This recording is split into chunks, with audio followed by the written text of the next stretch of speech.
Hello students, তোমাদের সবাইকে আমাদের চ্যানেলে ওয়েলকাম জানাই। দেখো, আজ আমরা থার্ড সামেটিভ এক্সাম অর্থাৎ ফাইনাল এক্সামের জন্য ক্লাস 7-এর জিওগ্রাফির তোমাদের প্রশ্নবিচিত্রাতে যে ফার্স্ট স্কুলটি রয়েছে বনমালী চট্ট হাই স্কুল এইচএস, এই স্কুলের সমস্ত কোশ্চেনের আনসারগুলি আজ আমরা দেখে নেব। তাহলে চলো দেরি না করে আজকে ক্লাসটি শুরু করি। আজকে ক্লাসের ফার্স্ট কোশ্চেন দেখো, পৃথিবীর কক্ষপথটি হলো উপবৃত্তাকার। সেকেন্ড, অধিবর্ষ হলো অধিবর্ষ, that's mean leap year. Answer হবে 2024 সাল। আমাদের এই 2024 সালটা কিন্তু অধিবর্ষই ছিল। থার্ড, লন্ডন ও ভারতবর্ষের মধ্যে সময়ের পার্থক্য হলো 5 ঘন্টা 30 মিনিট। ফোর্থ, ভারতের প্রমাণ দ্রাঘিমার রেখাটির মান হলো 82 degree 30 minute Purba. Option A is the right answer. Fifth, বায়ুর চাপ মাপার যন্ত্রটি হলো ব্যারোমিটার, সবাই পারবে এটা। সিক্সথ, 45 ডিগ্রি উত্তর অক্ষরেখায় সমুদ্র পৃষ্ঠে গড় বায়ুচাপ হলো, দেখো অপশন সি, 1013.25 মিলিবার। 7, ভারতের একটি স্তূপ পর্বত হলো ভারতের সাতপুরা, এটা একটি স্তূপ পর্বতের উদাহরণ। 8, পৃথিবীর ছাদ বলা হয়, খুব ইম্পর্টেন্ট কোশ্চেন এটা, পামির মালভূমিকে পৃথিবীর ছাদ বলা হয়। একটি আন্তর্জাতিক নদী হলো, দেখো অপশানগুলো দেখে নিই, নর্মদা, তাপ্তি, গোদাবরী আর ব্রহ্মপুত্র। আনসারটা হয়ে যাবে Brahmaputra, option D. Next one, শাখা নদী প্রধানত তৈরি হয় নিম্ন গতিতে। 11, পৃথিবীর স্বাদু জলের পরিমাণ হলো মোট জলের 100%-এর মধ্যে স্বাদু জল রয়েছে 3%, option D is the right answer. Next দেখো, ব্ল্যাকফুট ব্যাধি যে ধাতুর প্রভাবে ঘটে তা হলো আর্সেনিক, মানে ছোপ ছোপ যে রোগটা হয় মানে গায়ের মধ্যে। ভোপালে ইউনিয়ন কার্বাইড এর কারখানায় গ্যাস দুর্ঘটনা ঘটে। আনসার হবে এখানে 1984 সালে। তারপরে কোশ্চেন, অ্যাসিড বৃষ্টির ফলে ঘটে বায়ু দূষণ। 15, ইউরোপ মহাদেশের সর্বোচ্চ শৃঙ্গ হলো মাউন্ট এলব্রুজ। 16, লন্ডন অববাহিকার প্রধান বন্দরটির নাম হলো হিথ্রো। তারপর দেখো, শূন্যস্থান পূরণ করো। 21শে মার্চ তারিখটিকে বলা হয়, আনসার হবে লিখে নাও মহাবিষুব। নেক্সট অন, 1 ঘন্টায় পৃথিবী ঘোরে ড্যাশ ডিগ্রি, 15 ডিগ্রি ঘোরে। থার্ড, হোয়াংহো সমভূমি ড্যাশ সমভূমির উদাহরণ, হোয়াংহো সমভূমি লোয়েস সমভূমির উদাহরণ। 4, সমুদ্রপৃষ্ঠে বায়ুচাপ বেশি হওয়ার একটি কারণ হলো অভিকর্ষ, পৃথিবীর অভিকর্ষ, লিখে নাও। তারপর দেখো, বাম স্তম্ভের সঙ্গে ডান স্তম্ভ মিলিয়ে লেখো। ফার্স্ট রয়েছে গ্রিনিচ, এটি কি হবে মূলমধ্যরেখা। দাক্ষিণাত্যের মালভূমি লাভা মালভূমি। নদীর নিম্ন প্রবাহে সৃষ্ট একটি ভূমিরূপ হচ্ছে বদ্বীপ। সাইক্লোন, এটি হচ্ছে একটি ক্রান্তীয় ঘূর্ণবাত। এক কথায় উত্তর দাও। নিশীথ সূর্যের দেশ কাকে বলা হয়? খুব ইম্পর্টেন্ট, নরওয়েকে নিশীথ সূর্যের দেশ বলা হয়। নেক্সট, লন্ডন অববাহিকার আকৃতি কিরূপ? মাটির সরার মতো।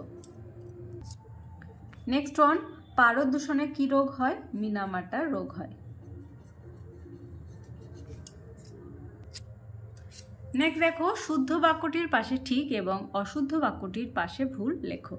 2 নদীর মধ্যবর্তী স্থানকে ক্যানিয়ন বলে, এটি ভুল, কারণ দুটি নদীর মধ্যবর্তী স্থানকে আমরা পড়েছি দোয়াব বলে। সেকেন্ড, 1986 সালে ইউক্রেনের চেরনোবিলের পারমাণবিক কেন্দ্রে ভয়াবহ দুর্ঘটনা ঘটেছিল, এটি ঠিক। নেক্সট দেখো, লন্ডন হলো বৃহত্তম পুনর্রপ্তানি বন্দর, এটাও কিন্তু ঠিক। 3 দাগে কি বলছে? নিচের প্রশ্নগুলির উত্তর দাও। ফার্স্ট রয়েছে মুক্তিবেগ বলতে কি বোঝো?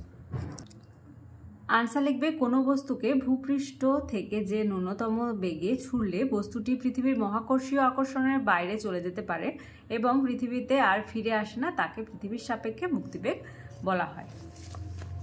নেক্সট ওয়ান, নিত্যবহ নদী কাকে বলে? আনসার লিখবে, যে সব নদী উঁচু পার্বত্য অঞ্চলে সৃষ্টি হয় তার জলের উৎস প্রায়শই বরফ গলা জল, এই নদীগুলোতে সারা বছর জল থাকে বলে এদের নিত্যবহ নদী বলা হয়। তারপরে কোশ্চেন, মাটি দূষণ বলতে কি বোঝো? আনসার লিখবে, মাটিতে অবাঞ্ছিত পদার্থ যেমন রাসায়নিক সার, কীটনাশক, আগাছানাশক, প্লাস্টিক, দৈনন্দিন আবর্জনা, কলকারখানার বর্জ্য পদার্থের অবিয়োজিত বা অর্ধবিয়োজিত অংশ, তেজস্ক্রিয় আবর্জনা রাশি ইত্যাদি মিশে মাটির গুণাবলী বা ধর্ম এবং পুষ্টি মৌলকে নষ্ট করলে যখন ভূমির কার্যকারিতা ও উপকারিতা কমে যায় বা একেবারে থাকে না, তখন তাকে মাটি দূষণ বলে। পরের প্রশ্ন, আন্তর্জাতিক তারিখ রেখা বলতে কি বোঝো? আনসার লিখবে, 180 ডিগ্রি দ্রাঘিমা রেখাকে আন্তর্জাতিক তারিখ রেখা হিসেবে ধরা হয়, যা অতিক্রম করলে পূর্ব গোলার্ধগামীরা তাদের ক্যালেন্ডারে একদিন যোগ করে এবং পশ্চিম গোলার্ধগামীরা একদিন বিয়োগ করে। পরের প্রশ্ন, সমচাপ রেখা কাকে বলে? আনসার লিখবে, আবহাওয়া মানচিত্রে বায়ুচাপ দেখানোর জন্য যে এর জায়গায় লিখবে যে কালো আঁকাবাঁকা রেখা ব্যবহার করা হয় তাকে সমচাপ রেখা বলা হয়। আবার এটাও লিখতে পারো, নির্দিষ্ট সময়ে একই পরিমাণ বায়ুচাপযুক্ত স্থানগুলোকে মানচিত্রে যে রেখা দ্বারা যুক্ত করা হয় তাকে সমচাপ রেখা বলে। এটাই প্রপার হবে, এটাই লিখবে। ওকে, পরের কোশ্চেন, কোন দেশকে হাজার হ্রদের দেশ বলা হয়? ইউরোপের ফিনল্যান্ডকে হাজার হ্রদের দেশ বলা হয়। পরের কোশ্চেন, 4 দাগে ফার্স্ট, অনুসুর ও অপসুর অবস্থান বলতে কি বোঝো? এখানে লিখবে যে 4 জুলাই সূর্য থেকে পৃথিবীর দূরত্ব সবচেয়ে বেশি হয়, আর প্রায় 15,20,00,000 কিলোমিটার। একে পৃথিবীর অপসুর অবস্থান বলা হয়। আবার জুলাই থেকে বাকি 6 মাসে দূরত্ব ক্রমশ কমতে থাকে। আর অনুসুরে লিখবে, পয়েন্ট করে করেই লিখবে যে 3 জানুয়ারি সূর্য থেকে পৃথিবীর দূরত্ব সবচেয়ে কম হয়, প্রায় 14,70,00,000 কিলোমিটার। একে পৃথিবীর অনুসুর অবস্থান বলা হয়। জানুয়ারি থেকে বাকি 6 মাস দূরত্ব ক্রমশ বাড়তে থাকে। একটা মনে রাখবে জিনিস, যে এটা মানে বড় হবে, দেখো বেশি হচ্ছে 15 কোটি দূরত্বটা, 15,20,00,000, আর অনুমিন ছোট, এটা হচ্ছে 14,70,00,000। ওকে, পরের কোশ্চেন, অক্ষরেখার বৈশিষ্ট্যগুলি কি কি? আনসার লিখবে, অক্ষরেখা পরস্পর সমান্তরাল, নাম্বার দিয়ে দিয়ে লিখবে। অক্ষরেখাগুলো পূর্ণবৃত্ত। অক্ষরেখার ডিগ্রিতে পরিমাপ করা হয়। অক্ষরেখার পরিধি ক্রমশ মেরুর দিকে কমে যায়। অক্ষরেখার মান মেরুর দিকে বেড়ে যায়। অক্ষরেখার মধ্যে নিরক্ষরেখা সবচেয়ে গুরুত্বপূর্ণ। নিরক্ষরেখার মান 0 ডিগ্রি, আর 90 ডিগ্রি উত্তর এবং 90 ডিগ্রি দক্ষিণ হলো যথাক্রমে উত্তর মেরু বিন্দু এবং দক্ষিণ মেরু বিন্দু। পরের প্রশ্ন, জল দূষণের প্রধান উৎস বা কারণগুলি কি কি? এটা তোমাদের টেক্সটে 68 পেজ রয়েছে, 8 পেজে দেখো উৎস বলেছে আর কারণ এখানে বক্সের আকারে দেওয়া রয়েছে। এখানে প্রায় 8টা কারণ দেওয়া আছে, যে কোনো তোমরা লিখতে পারো। কত নাম্বার করে রয়েছে? এটা আছে তোমার 3 নাম্বার করে, তাই যে কোনো 3টে বা 4টে তোমরা কারণ দেবে। পরের প্রশ্ন, মালভূমির বৈশিষ্ট্যগুলি লেখো। আনসার লিখবে, মালভূমির গড় উচ্চতা সাধারণত সমুদ্রপৃষ্ঠ থেকে 300 থেকে 600 মিটার হলেও কোনো কোনো মালভূমির উচ্চতার চেয়ে বেশি। সেকেন্ড, মালভূমির উপরিভাগ কিছুটা তরঙ্গায়িত বা প্রায় সমতল।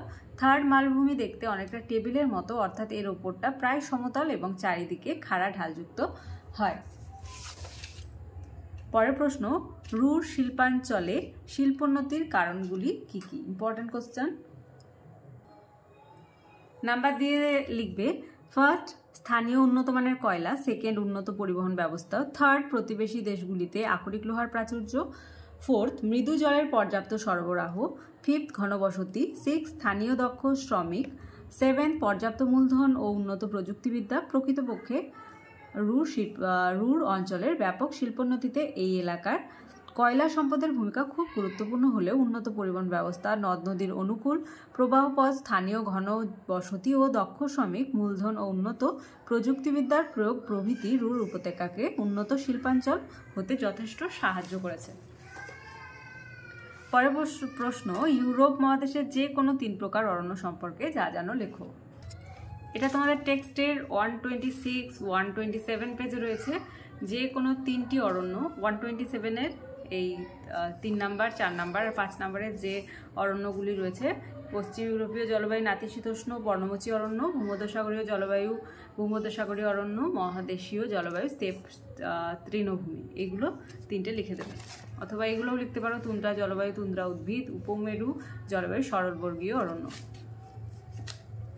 5 দাগের ফার্স্ট কোশ্চেন, অক্ষরেখা ও দ্রাঘিমা রেখার পার্থক্য লেখো। আনসার লিখবে, পৃথিবীর যে সকল স্থানে অক্ষাংশ সমান সেই স্থানগুলিকে কাল্পনিক রেখা দ্বারা যুক্ত করলে যে রেখা পাওয়া যায় তাকে বলে অক্ষরেখা। দ্রাঘিমা রেখা, পৃথিবীর যে সকল স্থানে দ্রাঘিমা সমান সেই স্থানগুলিকে কাল্পনিক রেখা দ্বারা যুক্ত করলে যে রেখা পাওয়া যায় তাকে বলে দ্রাঘিমা রেখা। আকৃতি ও পরিধিতে লিখবে, অক্ষরেখাগুলি পূর্ণবৃত্ত এবং সব অক্ষরেখার পরিধি সমান নয়, আর দ্রাঘিমা রেখাগুলি অর্ধবৃত্ত এবং সব দ্রাঘিমা রেখার পরিধি সমান। বিস্তারে, অক্ষরেখাগুলি পূর্ব পশ্চিম দিকে বেষ্টন করে আছে, আর দ্রাঘিমাতে দ্রাঘিমা রেখাগুলি উত্তর দক্ষিণ থেকে বেষ্টন করে আছে। পরের প্রশ্ন, পর্বত কয় প্রকার ও কি কি, চিত্র সহ ব্যাখ্যা করো। দেখো, উৎপত্তি অনুযায়ী পর্বত প্রধানত 3 ধরনের, এক হচ্ছে ভঙ্গিল পর্বত, স্তূপ পর্বত, আর হচ্ছে আগ্নেয় পর্বত। এখানে তোমাদের চেয়েছে যে চিত্রও দিতে বলেছে, তোমরা তোমাদের টেক্সটে 38 পেজের এখান থেকে স্টার্ট করবে। ভঙ্গিল পর্বত, এই চিত্রটা দেবে ভঙ্গিল পর্বতের, তারপর স্তূপ পর্বত ডায়াগ্রাম হিসেবে এটা, আর আগ্নেয় পর্বত এটা, অর্থাৎ 38 পেজের এখান থেকে শুরু করে 39 পেজের এতটা এই প্রশ্নের আনসারটি। ওকে, পরের দেখো কোশ্চেন, নদীর কার্যের ফলে গঠিত যে কোনো 3 প্রকার ভূমিরূপে চিত্রসহ বর্ণনা দাও। এখানে নদীর কার্যের ফলে বলেছে, মানে কি কার্যে, ক্ষয় কার্য না বহন কার্য না সঞ্চয় কার্য, কিছুই বলেনি। তাই তোমরা যে কোনো 3 প্রকার ভূমিরূপের বর্ণনা দিলেই আনসারটি হয়ে যাবে। 54 পেজে দেখো, ক্ষয় কার্যের ফলে সৃষ্ট ভূমিরূপ, এখান থেকে স্টার্ট করবে। দেখো, ফার্স্ট গিরিখাত আছে, ক্যানিয়ন আছে, ওয়াটারফল আছে। এটা 54 পেজে যে কোনো 3টে তোমরা দিতে পারো। যেহেতু নদীর কার্যের কথা শুধু বলেছে, মানে কোন প্রবাহের কথা কিছুই বলেনি, তাই যে কোনো 3টে দিলেই হবে। আর এটা 55 পেজে মধ্যপ্রবাহে তোমরা মেন্ডার দিতে পারো, নদী দ্বীপ আর অশোকরাকৃতির হ্রদ দিতে পারো, আর নিম্ন প্রবাহে প্লাবনভূমি আর বদ্বীপ এগুলো কিন্তু দিতে পারো। ওকে, মানে পেজ নাম্বারটা মনে রাখো, 54, 55 আর 57। নেক্সট অন, ইউরোপ মহাদেশের সমৃদ্ধির কারণগুলি কি কি। এখানেও তোমরা নাম্বার দিয়ে দিয়ে লিখবে। দেখো, ইউরোপ মহাদেশের অর্থনৈতিক সমৃদ্ধির পেছনে বিভিন্ন প্রাকৃতিক কারণ দায়ী। এগুলি হলো, ফার্স্ট ভৌগোলিক অবস্থান, অর্থাৎ এশিয়া, আফ্রিকা এবং উত্তর আমেরিকা মহাদেশের কেন্দ্রীয় অবস্থানে থাকায় ইউরোপের অর্থনৈতিক উন্নতি ও পণ্যদ্রব্য আমদানি রপ্তানি কেন্দ্রিক বাণিজ্যকে সুদূর প্রসারী করেছে। সেকেন্ড, ইউরোপের সুদীর্ঘ উপকূল রেখা অধিকাংশ জায়গাতেই ভগ্ন হওয়ায় উন্নত বন্দর গঠনে সহায়ক। থার্ড, ইউরোপ মহাদেশের বেশিরভাগ অংশে নাতিশীতোষ্ণ জলবায়ু থাকায় এর প্রভাবে এখানকার অধিবাসীরা কর্মঠ ও পরিশ্রমী হয়, এবং এছাড়াও কৃষি ব্যবস্থার উপর অনুকূল প্রভাব লক্ষ্য করা যায়। ফোর্থ, এই মহাদেশে নরম কাঠের সরলবর্গীয় অরণ্যের প্রাচুর্য থাকায় মহাদেশটি কাগজ ও জাহাজ নির্মাণ শিল্পে উন্নতি লাভ করেছে। ফিফথ, এখানকার বিভিন্ন দেশে উত্তোলিত পেট্রোলিয়াম, রাশিয়া, রোমানিয়া, ব্রিটিশ দ্বীপপুঞ্জ, কয়লা, জার্মানি, পোল্যান্ড, রাশিয়া ইত্যাদি আকরিক লোহা প্রভৃতি খনিজ দ্রব্য এখানকার শিল্পোন্নতিতে সাহায্য করেছে। আজকের ক্লাসের লাস্ট কোশ্চেন, পোল্ডার ভূমি কিভাবে তৈরি করা হয় তা চিত্রসহ বর্ণনা করো। আনসার লিখবে, প্রথমে অগভীর জলাভূমি বা সাগরের কিছু অংশ চারিদিকে মাটি বা কংক্রিটের বাঁধ দিয়ে ঘিরে ফেলা হয়। এই বাঁধের ভিতরে জল নিকাশি চক্র খাল থাকে। এরপর এই ঘেরা জলাভূমি পাম্পের সাহায্যে কাদা জলে ভরাট করা হয়। জলাভূমির তলদেশে পলি থিতিয়ে যাওয়ার পর ওপরের জল পাম্পের সাহায্যে খাল দিয়ে সমুদ্রে ফেলে দেওয়া হয়। তারপর পলি শুকিয়ে গেলে ওই জমিকে বেশ কয়েক বছর ফেলে রাখা হয় লবণমুক্ত করার জন্য। অবশেষে জমিকে কৃষিকাজের উপযুক্ত করে তোলার জন্য সেখানে বেশ কয়েক বছর বিভিন্ন পশুখাদ্যের হে, ক্লোভার চাষ ও পশুপালন করা হয়। পরে জমি কৃষির উপযুক্ত হলে বিট, ওট, সূর্যমুখী, টিউলিপ প্রভৃতি শস্য ও ফুলের চাষ শুরু হয়। ডায়াগ্রাম চেয়েছে, তাই এই ডায়াগ্রামটা তোমরা কিন্তু ড্র করবে। ওকে, দেখে নাও। তাহলে আজকে দেখো, থার্ড সামেটিভ এক্সাম অর্থাৎ ফাইনাল এক্সামের জন্য তোমাদের প্রশ্নবিচিত্রাতে যে প্রথম স্কুলটি ছিল বনমালী চট্ট হাই স্কুল এইচএস, এই স্কুলের সমস্ত কোশ্চেনের আনসারগুলি আজ আমরা দেখে নিলাম। আজকের ক্লাসটি ভালো লেগে থাকলে অবশ্যই একটি লাইক দেবে আর ভিডিওটি বন্ধুদের সঙ্গে অনেক অনেক অনেক বেশি করে শেয়ার করবে। আর যারা ক্লাসে প্রথমবার এসেছো তারা অবশ্যই চ্যানেলটি সাবস্ক্রাইব করে নিও এবং পাশে থাকা বেল আইকন প্রেস করে রাখবে, যাতে করে আগামী দিনের সমস্ত ভিডিও সবার আগে তোমাদের কাছে পৌঁছে যায়। তাহলে আজ এই পর্যন্তই, তোমরা সবাই ভালো থেকো। Thank you.